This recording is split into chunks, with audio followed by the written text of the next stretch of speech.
Hey there, greetings everybody. I want to welcome you here to Prog Monster.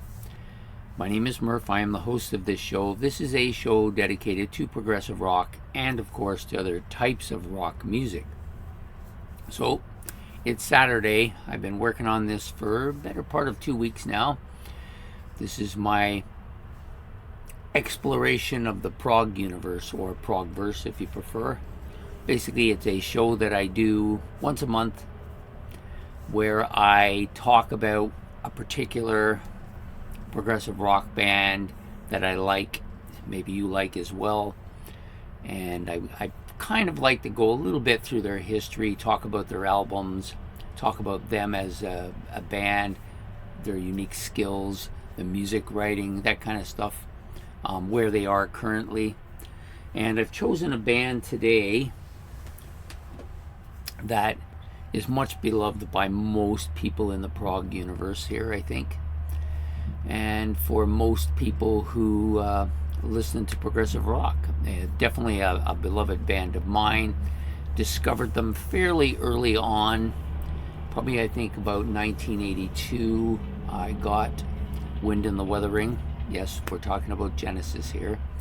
And shortly after that, my friend got Trick of the Tail, and then I eventually got Trick of the Tail too, so I had both of them. For the longest time, that was all I listened to for about 5 or 6 years. Then I was out shopping one day and spent about $300 on CDs, of which I got almost the entire early catalog of Genesis, so stuff that dated back to like Trespass, Nursery Crime,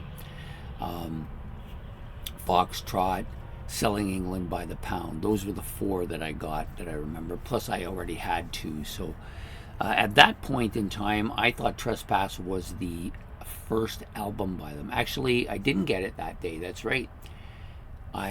Nursery Crime I thought was the first album. Then shortly after, somebody told me there was another album called Trespass. I went and got that, so I thought I had them all. And then I found out there was even an earlier one than that. So anyways, we're going to talk about Genesis today. That's the band that we're going to be exploring here in the progverse.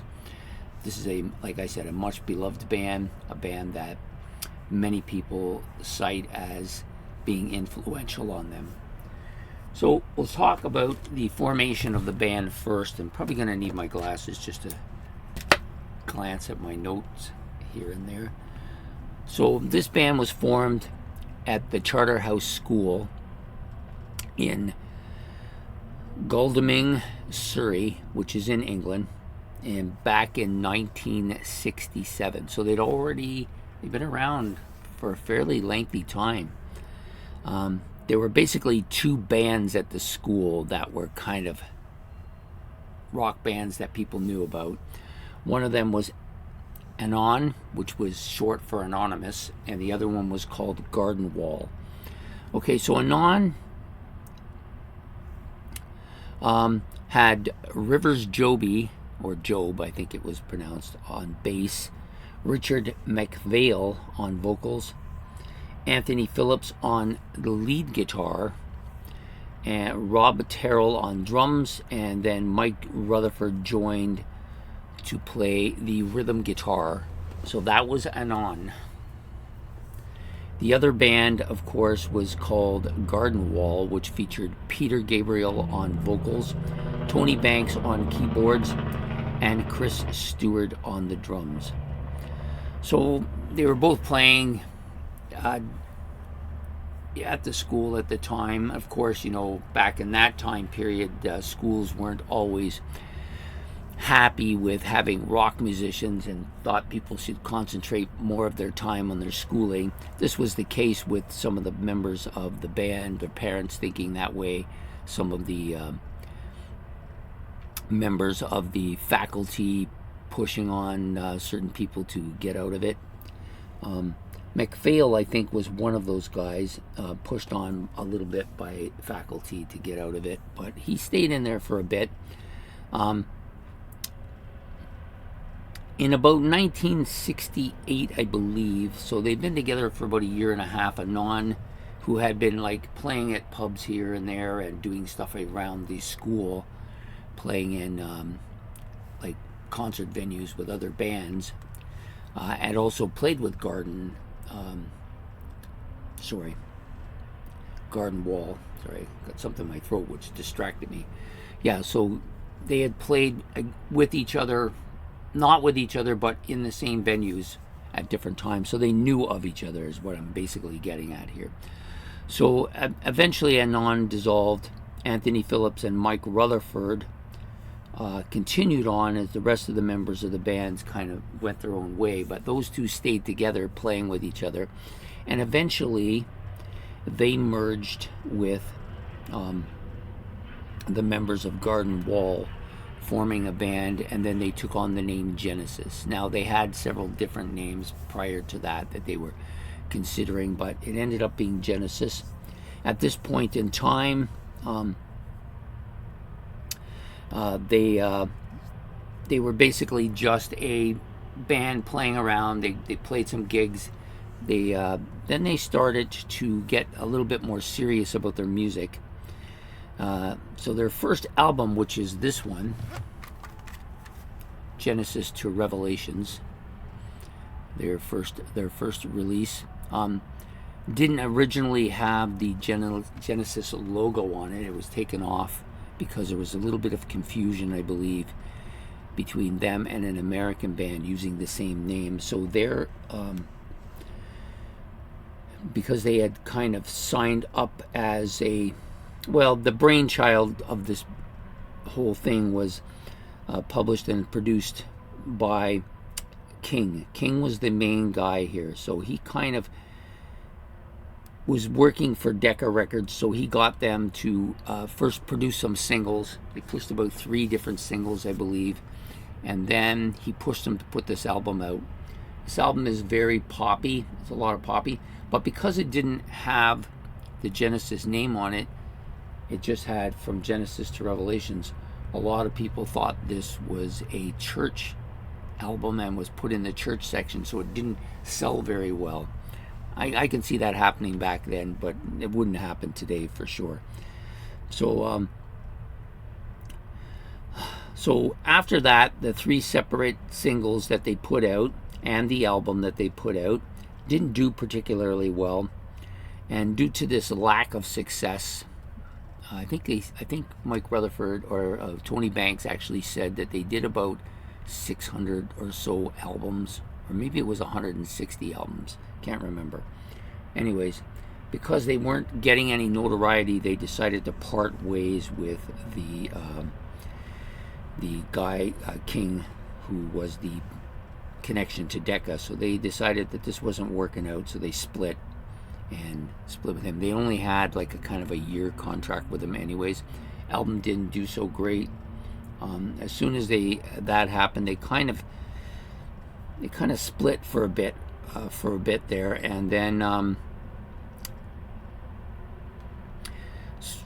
because the album had already been recorded and they had split and they went their own ways for a bit, and then they kind of started to come back together. So you got some of them that came back together.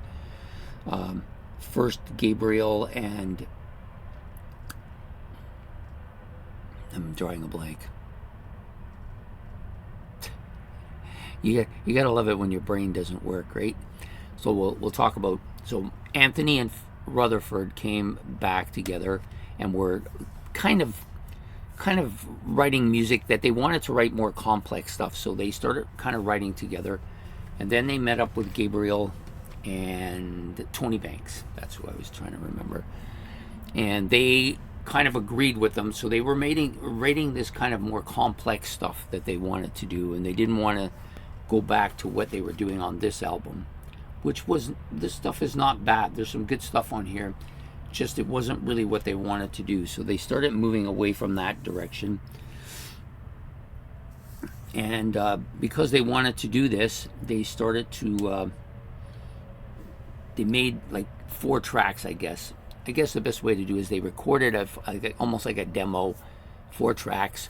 They sent the demo around to various record labels, was rejected by everybody pretty much,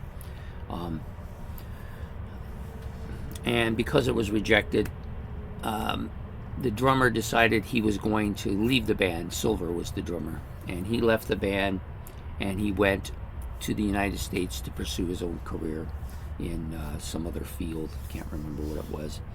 But anyways, that left just the four of them. So they decided that they needed to find another drummer, and he was replaced by John Mayhew. Now the problem with John Mayhew is that he was a decent drummer. The problem was that he was a bit different as far as the kind of walk of life. He came from a much, I don't want to say, a little bit above, a bit of a poorer kind of upbringing. So he felt kind of out of place with the guys, and I think it affected his drumming to a point too. So, but they kept him. They were touring. They were not touring, but doing concerts with him and everything. And then they decided it was time to kind of do like a small tour. So they did this tour where they were doing shows. They started out by doing this teen party, and then they were doing various gigs around, and then they got lucky enough to get a broadcast on the BBC Night Ride, which was on the February 22nd, 1970. They were recommended at this point to John Anthony, who worked for Charisma Records. He liked what he'd seen. He introduced it to the owner. The owner also liked what he'd seen, and they signed with Charisma for, I think it was like £10 a week, which was the equivalent of about £200 now, right? So anyways, at this point in time, they decided to kind of work on material for the second album that they wanted to release. And this album was going to be a little bit different, well, a lot different than their original album. This was kind of the first album, well, it was the first album that they put together that kind of had that Genesis sound that we came to know as being the Genesis sound from their progressive era. Okay, so this album, they began work on it in June at the Trident Studios in London. It was a little bit more complex, some kind of folk and progressive sounds to it, and very complex time signatures they were working on to try to create a more progressive sound to their music. This is also the first album of 3 done by Paul Whitehead, first of 3. So he had done the album cover, like he drew this album cover, put it together, and then they wrote the song The Knife. So they wanted to include that in the picture, so he basically stuck a knife through it and cut it across the picture to signify that song. As you can see here, there's the knife. So they released this album. Actually has 6 tracks on it. It was released on October 1970, and it reached #1 in Belgium, of all places. And they did a little bit of a tour there. They did a little bit of a tour around England. At this point in time, it didn't do very well critically. It wasn't received well critically. People said it was muffled. Its music was a little bit dry. Some people even went as far as to call it boring. I don't get that, but I get. So it had there's 6 tracks on this: Looking for Someone, White Mountain, Visions of Angels, Stagnation, Dusk, and The Knife, which was kind of the big kind of song for them at that point in time. So at this point in time, from their little touring, Anthony developed this kind of stage fright, I guess is the best way to put it. And he wasn't well to begin with. He had pneumonia and was staying away from the others, so it really wasn't working out for him. So he left the band at this point in time.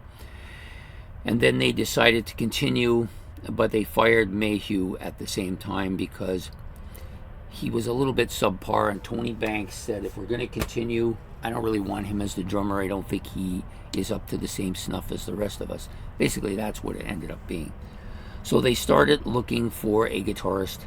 They started looking for a drummer. and they put an ad in Melody Maker. Now they had Phil Collins spotted the ad, and he and a bandmate, Ronnie Carlisle, auditioned to take the 2 empty spots. And Collins came in, he was very confident, had a good sense of humor. He also had vocals which they could use for backup, which both Tony Banks and Mike Rutherford weren't 100% comfortable with their vocal sound, so he was almost an immediate desire to keep him in the band. The other guy, Carlisle, didn't quite fit what they were looking for in a guitar player, so he didn't make it. So then they tried out Mike Barnett. Well, first they tried out having Rutherford play more of the bass pedals to make the sound stronger, and then had a lot of the lead parts done by pianette by Tony Banks. And Tony Banks actually credits this with expanding his musical repertoire by doing this as well. But they decided at some point they wanted to add a guitar player, at least for the live stuff. So they tried Mike Barnett. He played for a short time with them, but it really didn't work out. He wasn't really what they were looking for. So then eventually they had an audition by Steve Hackett, and of course, you know, it's all history then, because they heard him and knew how good he was, and he fit right in right away. So he joined them in January of 1971. They toured with 2 bands, Lindsfarne and Vandergraaf Generator, and they released, so after that, then they released the Nursery Crime album on the Luxford House in East Sussex, recorded it at Trident as well, and they recorded the music box, which had been originally recorded with their first album, and John Mayhew had done the drums on it. They re-recorded those and put Phil Collins actually redid the tracks. That's basically what it was. Same, I think Anthony Phillips may have done some guitar on that part as well, and his was replaced by Hackett. And this is the kind of first album that you see they put together. We've got the 5 kind of classic members of the band: Steve Hackett on guitars, Phil Collins on drums and vocals, Mike Rutherford on vocals and bass, Peter Gabriel, of course, on lead vocals, and who am I missing? Tony Banks on keyboards. So this was the classic lineup. This is actually a much heavier album too. People said they were almost like aggressive as hell on this album, and it was the beginning of that. Another album cover by Paul Whitehead, the second one. Really good, solid album. This, for me, this is really where it starts to take off. Music Box, fantastic song. Return of the Giant Hogweed, another great heavy song. And The Fountain of Salmacy, very underrated, great. Seven Stones, I also like that quite a bit as well. So at this point, also, this is where on the Return of the Giant Hogweed and Music Box is kind of the first time that Steve Hackett using that tapping guitar technique that he developed, that later inspired people like Eddie Van Halen, who said that he got some of it from them as well. So yeah, really good. There is one track on here, yeah, for Absent Friends, which the lead was done by Phil Collins. So it's his first lead vocal song for Genesis, for Absent Friends. So the next album out, this is really where they start to kind of take off a bit. So the next album you got is Foxtrot. So Foxtrot was recorded at Island Studios. August to September of 72 was when it was recorded, and was released on, where did I write that? On September the 15th, 1972. At this point in time, there's a little bit of conflict going on between Charisma and Anthony, so he is kind of let go and replaced by John Burns, with a new producer, Dave Hitchcock. Dave Hitchcock as well, joining them at this point in time. They released what they call to me it's a long, Supper's Ready, of course, is on this album. To me, it's a masterpiece song. maybe one of the greatest, if not the greatest, sidelong epic of anybody, by any band, anywhere. The only other song on that side of the album is Horizons, which is an acoustic bit. For a long time, I thought that was the opening to the album, to the song, but it turns out it's a separate song altogether. So at this point in time, you've got now their fourth album. Many consider this to be the pinnacle of this band, but not necessarily everybody. But a lot of people feel this is the pinnacle. This is also at the point in time where Watchers of the Sky, with that science fiction theme, Supper's Ready, which is that lengthy track, and you got Music Box, which is well known at this point in time too. Not Music Box, sorry, Watchers of the Sky. I'm thinking of something else. So Watchers of the Sky, which is also really strong on here. Really good stuff.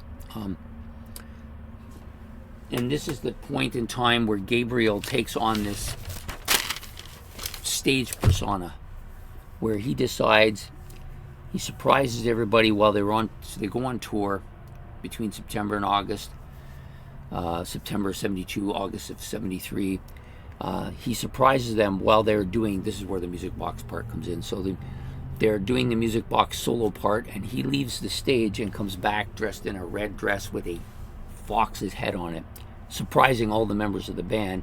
But it got a lot of press cover, front cover on a lot of the music press at that time period. So really enhancing their image and really blowing them up quite a bit. He also does a part where he has an old man's face for the Music Box. He dresses like that.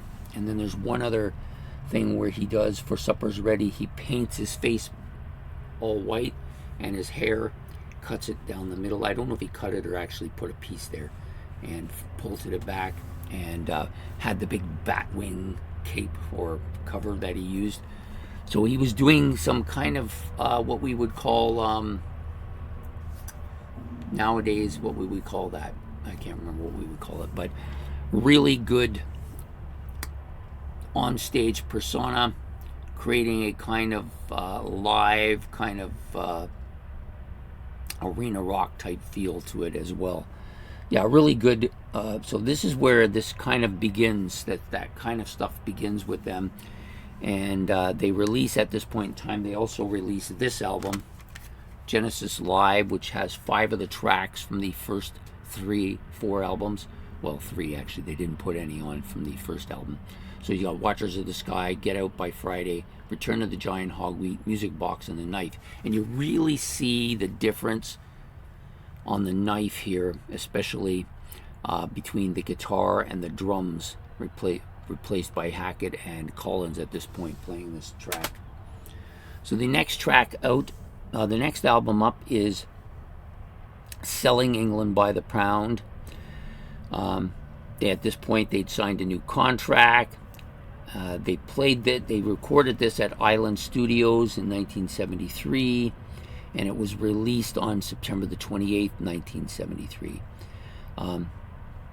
The album has a cover which is a version of Betty Swanwick's painting called The Dream. Basically, they wanted to show people they weren't selling out, that they weren't going to change.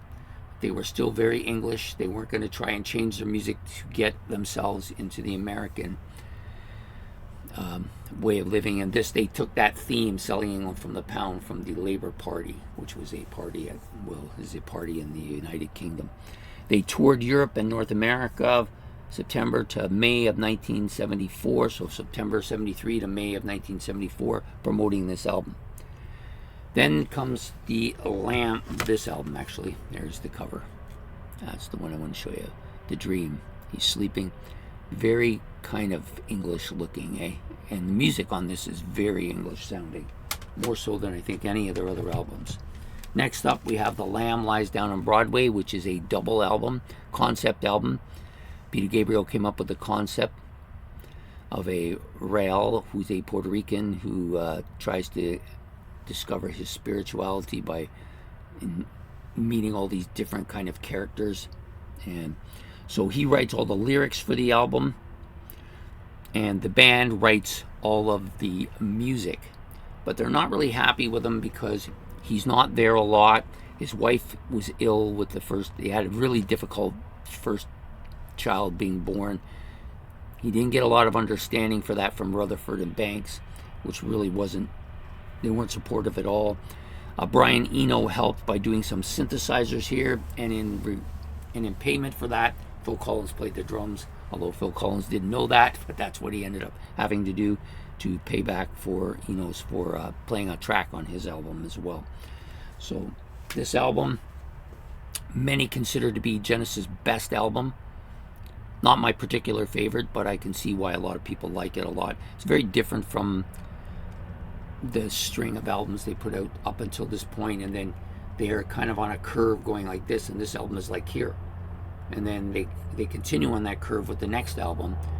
So they're all in that kind of same kind of mode, and then this one's above it. It's a little bit different sound to it. I believe this was somebody's using their brakes out there, it sounds like. Anyways, this is the first Hypnos cover that they put out, first of 4, I believe. Gabriel, at this point, decides to leave the band. So he's gone, he's out the door. And Steve Hackett records his first solo album, which is The Voyage of the Acolyte, because he's not quite sure what's going to happen. He thinks the band might be broken up, so he wants to continue moving ahead, so that's what he decides to do. But they then reconvened for this album, Trick of the Tail. All 4 of the surviving members, they decide they auditioned some people to replace Peter Gabriel's vocals. Mike Strickland, the front man from Witcher's Brew, tries out, but his voice is kind of out of the range where they want him. So they try some other people, doesn't really work out. So one time Collins comes in and he does the vocals for Squonk. They liked it so much they decide that he should be the new vocalist, and then they go forward from there. So this album was released February 1976. They toured for this album March to July of the same year.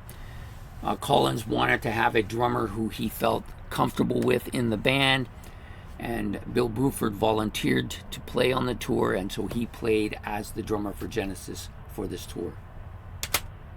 Great drummer too, fantastic. Next up we have Wind and the Wuthering, my favorite, well, not my favorite, my first ever Genesis album. It's very kind of foreboding, eh? Bleak might be the word to describe it. I'm trying to get a good shot of here where, no, it's not really working. It's a little bit too bright here. I'm not sure why it's not kind of toning down a bit. There we are. So it's a kind of bleak landscape. Same on the back. It's really bleak. The album came out in December, so it's kind of a winter feel to it as well. And this one was actually recorded in the Netherlands at Hilvanbroek and released in December of 1976. So about, almost, looks like it's about 9-10 months after the last one, but 2 released. Both very well done vocally by Phil Collins. They didn't even miss a beat here. The Trick of the Tail album did very well. This album was really well received. But then Hackett becomes a bit dissatisfied because some of the stuff that he wrote got cut from the album to make room for other music. And Phil Collins actually went and said that we weren't cutting his music because it was his music. We were just trying to get the best songs on the album, and these were the ones we thought were the best. So that song didn't make it, and because of that, he had been writing so much material. I guess he felt that he was a little bit frustrated by not getting as much, so decided to go on his own, and he leaves the band. At the same time, they also brought in Chester Thompson for the tour to fill in on the drums, because Phil Collins was doing the lead vocals, and the drumming for Genesis very complex. It's not like some bands where you can just sing and play the drums at the same time. There's guys that can do that. It's very difficult when you've got all these time signatures and rolls and fills to put in if you're trying to concentrate on the vocals at the same time. So they brought in Chester Thompson, and he did the drums for the album, not for the album, for the live, when they were live. The next album out is this one, and then there were three. Now Hackett's gone, so they just had the three of them. They decided to just basically do the album themselves. So they, at this point in time, there's 11 tracks on here. So Banks wrote some, Rutherford wrote some, Collins wrote some, and they had 2 or 3 that they wrote together, including Follow Me, Follow You, Follow Me, which was kind of a poppy single, which is something they had never done before. It did very well for them, though, so they started moving in that direction. So this album was released March of 1978, and it's more mainstream sounding. It's less complex. It's more simple, and they toured March to December of 78 for this album. Gabriel actually did a one-time kind of appearance and did one song for them while they were on tour. So at this point in time, they brought, for the live part for them when they were on tour, they brought Daryl Stromer in to play the guitar parts on tour, because obviously I don't think Rutherford, who was basically a bass player at this point and did rhythm guitar, didn't probably feel he was up to playing Hackett stuff, so they brought in Daryl Stromer to play the guitar parts on the tour. And as soon as the tour was over, they decided to take a break. Rutherford and Banks decided that they wanted to take a break and work on some solo albums. At this point in time, it worked out for Phil Collins as well. His marriage, he tried to save his marriage. That didn't work, so then he was playing with Brand X for a bit, and then he also decided that he was going to do his own solo album, and he started working on that as well, his first solo album as well. So everybody was doing solo albums at this point. So they reconvene in 1980 and release an album on March 1980 called Duke on the Polars studio. It's kind of the last progressive album. It's not, I wouldn't say it's a pop or a progressive album. It's got a little bit of both. Probably more progressive stuff on this than actually the previous album. The big songs, of course, Misunderstanding, Turn It On Again, and there's one other one here, Please Don't Ask. I think that's the other one. Yeah, this is a much, even though it has quite a bit of progressive rock on it, it's starting to lean now. They're really starting to go towards that pop scene. They've had a couple of hits on this and one on the previous album. They're starting to really feel that way, and so they start moving that way. So then the next album out, they really go the distance now. Now they're completely decided to move in that pop direction. This was the September of 1981, Abacab. So it has that one really heavy song at the beginning, No Reply at All, also a big kind of hit for them.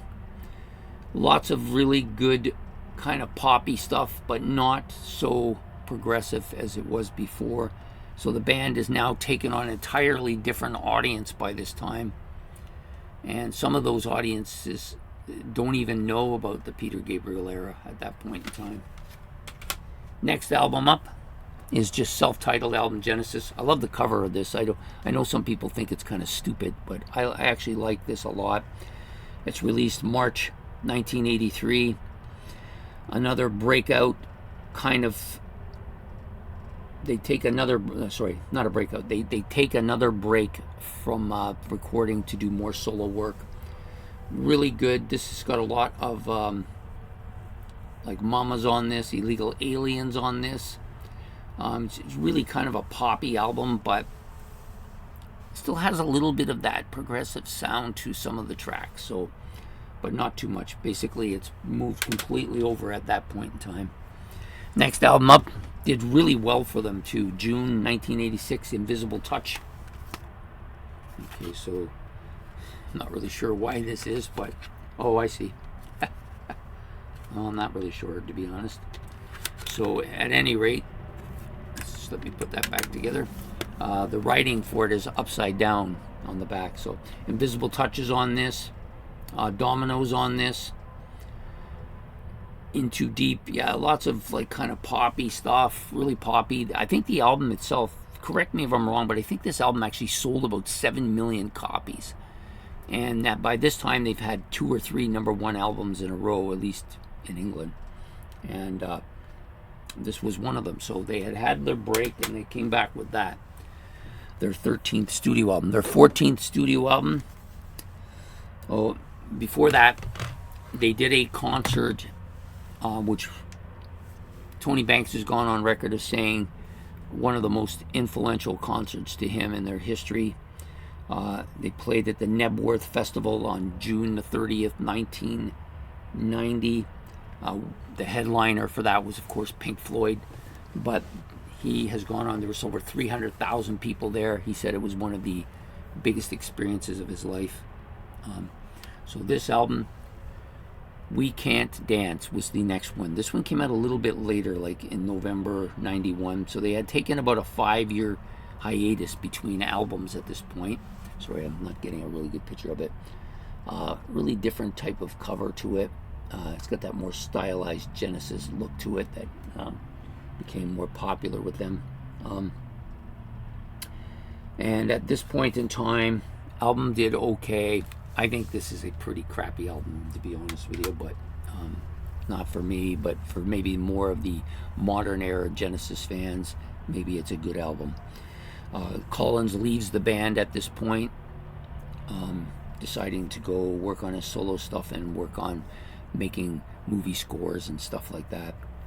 So they don't do anything for quite some time, 5 or 6 years. Then they decide, Rutherford and Banks decide to come back together and put together another album called Calling All Stations. They wrote almost all the music for it themselves, and then they tried out several vocalists, decided on Ray Wilson, and he replaced Collins for the album and does the vocals. I don't actually own that album, not really intent on getting it. If I see it and it's not too much, I might buy it, but I'm not really intent on it. So overall, this turns out to be, sorry, my chair moved. So for them, their career at this point, album making is done. They do some tours later on. Phil Collins develops a bit of a problem with his back, a lot of a problem with his back, really, and so he can't play drums anymore, and they use his son, Nick Collins, as the drummer on their last tour.